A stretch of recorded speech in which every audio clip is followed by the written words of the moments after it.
have so many songs, but I can't tell you one that I really like. Gloria Gaynor, I Will Survive. I love that song. I love that song. I've always loved that song. It's kind of put me in a space where I know no matter what, I'll get through it. So, I will survive. At first I was afraid, I was petrified. Yeah, that's my song. I love the president of Liberia, Ellen, because a woman in Africa. I love her. I think it's challenging and I admire her for her achievement. Oh, I love reggae. I love Bob Marley. One Love, yeah. It is true, really. Bob Marley sang about life and people can resonate with his music. I love it. And I can even do reggae. I love Bob Marley, yeah. Was lighting up the high mast in Kibera and watching the children come with their study books to sit under the mast to do their homework, watching the women punch holes on their mabati roofs so that they could get light inside and save on kerosene, watching trade happen beyond 7 o'clock all the way to midnight and people walk and feel safe. So for me, my biggest moment as an entrepreneur was lighting up the lives of the people in the areas that I lit.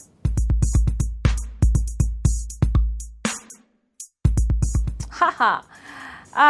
Okay. I've had issues with both of them, and you know, in politics, hakuna permanent enemies. All right, so in Nairobi, Waititu is not running, it's Sonko. So if I had to choose, if I'm not a contender and I have to choose a governor, I know people will say this is crazy. You've got Sonko and you've got Kidero. I definitely see that if the two were up against each other, it would definitely be Sonko for one simple reason, that he's connected with the people, right? If it's about money, then it'll be Kidero. If it's about tribe, and the Kikuyus do not support Sonko, which is assumed that the Jubilee will vote as a bloc, which I don't think will happen. I really don't think that will happen. I think, you know, if that's how people are thinking, that people will vote as a bloc, I want to break that. I've got 1 year to break that thinking, all right? You cannot be put in a bloc. Oh, Tabitha Karanja, I love her, I love her, I love her. She is unbelievable. She's tough, she's tough, she's tough. We inspire and motivate each other. That woman, honestly, Serekali, KRA, media, you've been fantastic. You've given her a lot of coverage. But let me tell you something. Tabitha went into a men's world. And there's so many. Terry Muigai, my relative. Terry Muigai is in construction. She runs Ashley's hair salon. Tough world, but she's survived. There's so many women that have done good. So many. Hey, Donald Trump. Donald Trump should have just stayed running The Apprentice. Haki, only. You know, Apprentice was so fantastic. He did it very well. You're fired. I used that line once to one of my managers in my boardroom, and it felt very empowering. Lakini, you know, let me tell you something. I really wish it's Hillary. Not because she's a woman, all right, but because I think she's the better candidate. But if it's going to be about money, and the Republicans have got a lot of money, and if it's going to be, you know, this election of America can go either way. All right. Sometimes I look at it and I think, oh God, it's tilting towards Trump. Sometimes I look at it and I think, oh, Americans will have sense and it'll tilt towards Hillary. It could go anywhere. And you know what's so amazing is when they say it will be rigged. You know, now America can't come and tell us this is how you run elections, because they themselves have the threat of being elections being rigged. I hope if I had a vote, and I don't, it'll be Hillary. If it's Trump, I worry about him having the button to the finger on the nuclear button. Who? Okay, I love all forms of exercise. I don't like jogging at all. Don't call me for a marathon. I love walking. I love Zumba. I love Zumba. And that's why I went to help Granny during the Zumbathon for her school. I do like to gym once in a while, lift the weights, because I hear you have bigger burn when you lift weights. No bodybuilder has fat. Yeah, but I can't do it enough. You know, I get bored very easy, you know, and I think it comes from me being ADHD.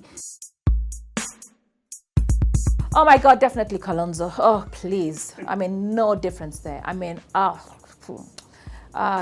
definitely Kalonzo. Kalonzo is a gentleman. He is a thoroughbred. Okay, my favorite junk food, everybody's favorite junk food is French fries. The British, they brought us French fries. We call it chips. French fries, and now they make it with masala, and recently I came up with garlic chips. So chips in any way, you know, whether it's masala, whether it's garlic. I love French fries, and I try not to have them more than once a week. And it's my treat when I do something good, and it's my treat when everybody does something bad to me. So, you know, when you're stressed, you want this, you know. So yeah, chips, and chips. I have a lot of homosexual friends, a lot, and they're Kenyans. So it's a reality in our society. And for me, there are many forms of homosexuality. There's sexuality by choice, homosexuality by choice, where you decide that you prefer a man than a woman. There's homosexuality by genetic, being born that way. You know, I know of a woman who was born with both sexes, and her parents made the decision to remove her testicles, but she was more man than a woman. You know, so you do have situations where people are born with more male hormones than female hormones. And then you have the biggest form of homosexuality today is that by abuse, okay, where a child in school is being sodomized or at home has been sodomized. And we had a lot of Catholic-run schools in this country, and there has been a lot of abuse. All right, and it's sad that we don't want to talk about it because it's not African to talk about it. And maybe our children will have a very open discussion about homosexuality and how it's being bred. Oh God, I recently told Larry off. Mark Masai, definitely. Favorite? Oh, I like Nameless. But Nameless hasn't given a number recently for a long time. I used to love Issa, yeah, the one who died. That time of mine wasn't Issa, Nazizi, and that lot. Right now, Sauti Soul, yeah, very, very good. I've interacted with them. I love their music. I love the gospel singers as well, you know. I mean, Esther Wahome. I love her music. There are quite a lot of gospel singers. Sacrifice. God, it's a sacrifice. You're two people with two different genetic makeups. You come together because there's a spark or there is a deal, you know, whichever way. The man wants you because you're beautiful, you want him because he's rich, whichever, whatever, you know. We have ways of looking at relationships. But what makes love last? Love lasts when you respect each other, when you give each other space. Okay, Khalil Gibran said that love is a relationship or a marriage is like two pillars that hold a building together. They've got to be distant, all right? So much as we want to be in love, we have to keep our distance so that she grows, he grows, and then you respect each other. And when you keep the distance, you hold, the foundation is stronger. But when you bring the two pillars together, it tilts. That's Khalil Gibran, a very famous poet. So for me, what makes love last is when you say you're sorry. You have to say you're sorry because you're going to have lots of fights. When you forgive, I mean, look at Hillary. I mean, Bill, Monica, Hillary forgave him. Okay, you have to forgive, and especially in polygamous Kenya, you have to forgive. You have to be partners. You know, you have to come together and do things together. Ooh, okay. I think Messi. He's won more awards. I like a good nyama choma. So if you have good meat and you put it on the grill, it's very easy and it's fantastic with ugali and kachumbari. I love it. I love sukuma, but I make mine with fresh cream, so it's a bit muzungu. I make my ugali with a bit of milk as well, and I like hostess. Though I like wimbi ugali as well. I don't generally cook, okay? So nobody is going to want to be with me because I'm a good cook. But I know what good food tastes like, and I empower my cook by training her all the time and by giving her a job to cook. You see, if I did all the cooking, then my cook wouldn't have a job, all right? And I won't be able to be an entrepreneur. So when I go home, I've done my work, I've earned my keep, I want a nice meal, and I synchronize with my cook at home. I can make tea, I can boil an egg.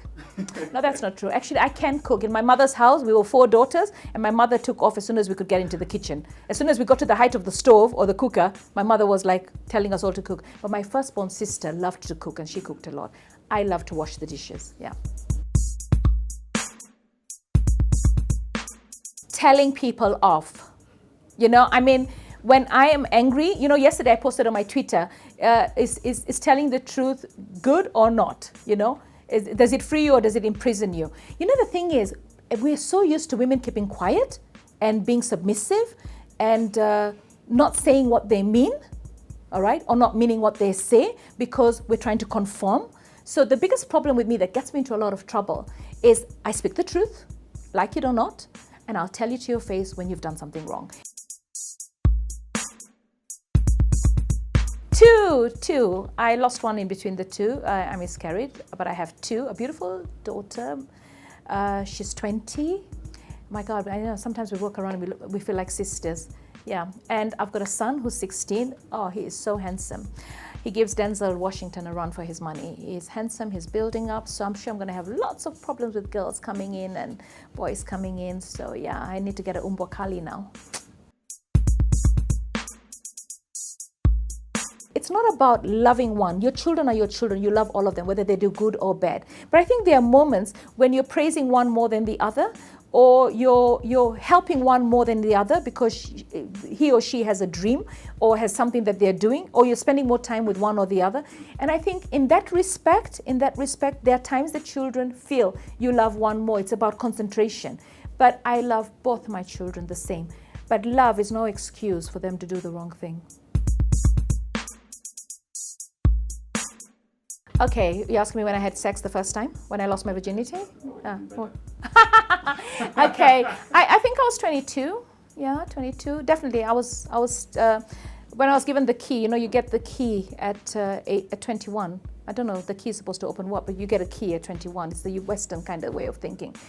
It wasn't the key for the entrance. I wish my mother gave me the key for the entrance so I could party a bit more.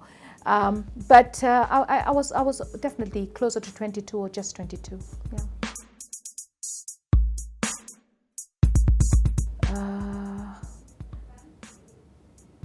George Benson.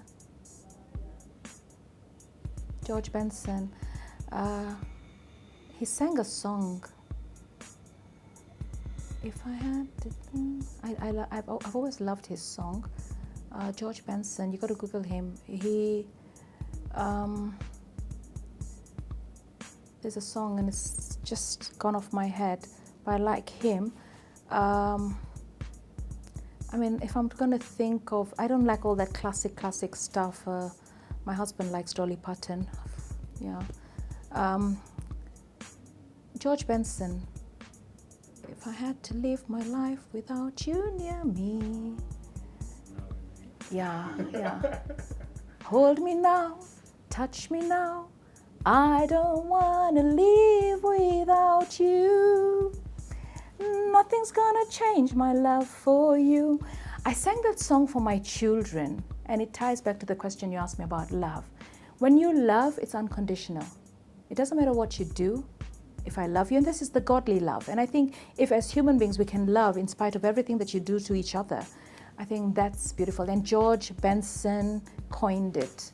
Yeah, and I love him for that. Yeah.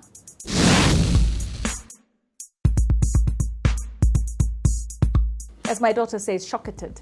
Yeah, there's a new word called shocketed. I don't know, you know, Shanghai, I don't know what it is, but I'm shocketed. Yeah, so maybe, yeah, exactly. Don't use that language, it's not good. Stick to the proper English grammar, the Queen's English.